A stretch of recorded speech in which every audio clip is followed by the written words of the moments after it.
بسم الله الرحمن الرحیم. اللهم صل علی سیدنا مولانا محمد وبارک وسلم وصلی علیه.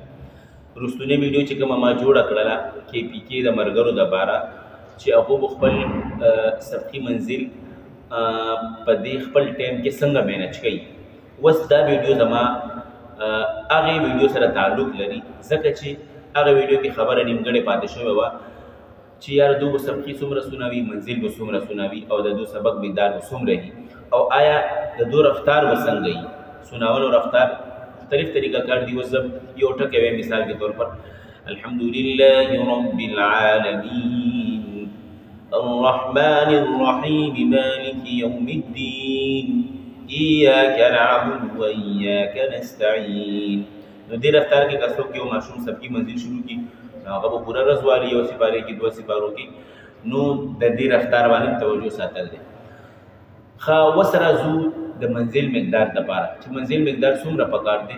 هغه خلکو دپاره چې کم خلک سهار سکول وي او ماسپښین ټایم کې سبق ته راځي، ماښام او سهار یو غنټه سبق وي، نو ضروري ده چې تاسو د منزل مقدار کم کیدی.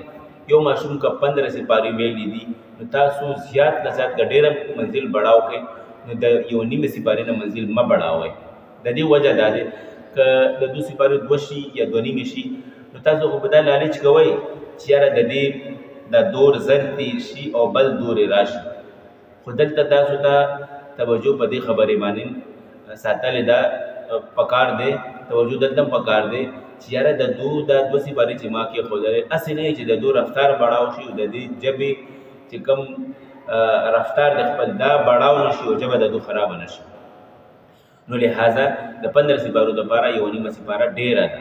هغې کې رفتار باندې به تاسو لږ قابو ساتئ. مثال کې طور دغه رفتار برابر صحیح دی.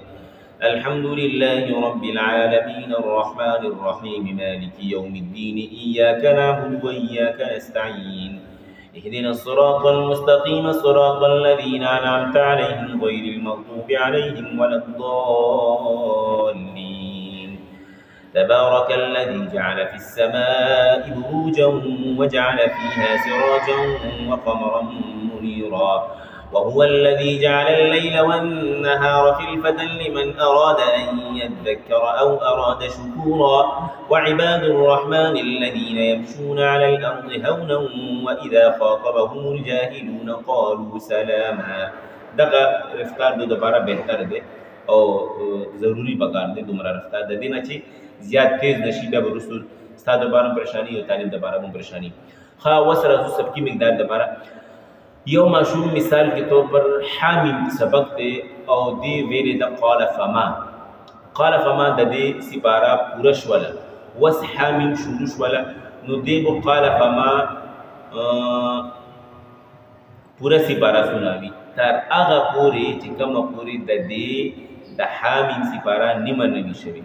چې کله هم د دې د حامیم سپاره نیمه وشي نو هلته نه به دی قال فما نیمه اټومیټک ته کټ کوئ. تاسو څنګه به کټ کوئ؟ دا به نه کوئ چې بس حامیم به نیمه سنوي بس دې باندې به تاسو اکتفا وکړئ. نه نه نه، بلکې د دو به حامیم نیمه چلیږي ورسره. دلته نه به قال فما یو ورځ پهله نیمه به دویمه ورځې باندې به دویمه نیمه چلیږي چې آیا د دې دا سپاره بار بار ریپیټ کې راشي او یاد شي دې ته چې کله د دې د حامیم سپاره 3 پاو ته ورسي نو دلته نه به تاسو قال فما د دې خپله پرېږدئ، اب منزل کې شامله شي نو منزل کې به هغه دوهراویږي.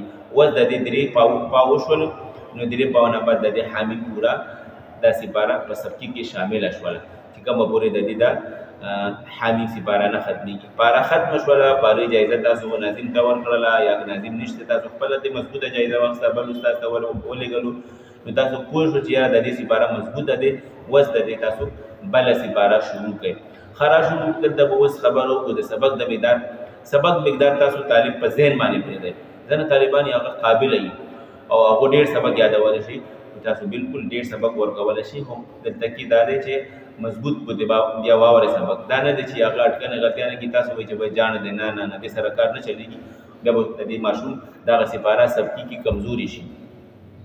دلته یو خبره زما ذهن کې بار بار راځي چې یاره مونږ یو گروپ جوړ کړی دی د 3 طالبانو او هغه کې یو طالب کمزوري دی، نو هغه کمزوري طالب په وجه مونږ ټول ګروپ رکاو کړی دی دا بالکل غلطه خبره دی او دې سره ماشومان متنفره کېږي پلارانې بیا راشي میندې دلته کې بیا شکایتونه کوي چې یاره زموږ ماشوم تکړه دی هغه تاسو بل ماشوم د کمزورتیاري په وجه تاسو رکاو کړی دی ګروپ سیسټم دی نو تاسو ته ضروري دی چې ګروپ چلوئ ښه کار دی خو دې کې تاسو طالب ته ګورئ چې کم طالب نشي چلیدی هغه ګروپ کې هغه طالب تاسو بیا بل ګروپ ته اچوئ دا ښه طالبان بیا بل ګروپ ته منتقل کوئ دغه شان ته بس خپل تجربات کوئ دې سره به تاسو ذهن انشاءالله تجربې هم کېږي او پڑھائی ترتیب باندې مو تاسو انشاءالله پوهیږئ نو دغه د دې سبقي منزل او سبق مقدار امید لرم چې تاسو به دې باندې پوه شوي وئ او انشاءالله تاسو ته به د دې نه فایده مو شي او دې سره به زه انشاءالله تاسو نه اجازت غواړم